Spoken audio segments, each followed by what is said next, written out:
How to enable disappearing message in Session application. Hello everyone, welcome back to Wake&Tech. If you like keeping your chats private, Session has a handy feature called disappearing message. First of all, launch the Session app on your device and make sure to get inside the chat where you want to enable the disappear message function. I'm just going to select one of these conversations over here. Now, go to the top of the screen from your conversation page and tap on the contact's name. You'll open up the settings menu. Here, look for disappearing message and tap on it.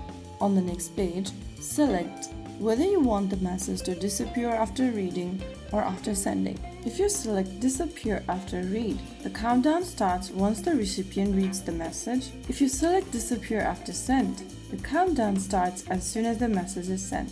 Whether or not it has been read, once the timer runs out, the message disappears. After selecting one of the options, you will get to select the timer. Pick a time duration. Select the amount of time you want messages to remain before they are deleted automatically. Once you do that, click on Set at the bottom, and you have enabled disappearing messages in Session Chat. Now there you have it. If you found the video helpful, don't forget to like, share, and subscribe to our channel. I will see you again in the next video. Thank you for watching.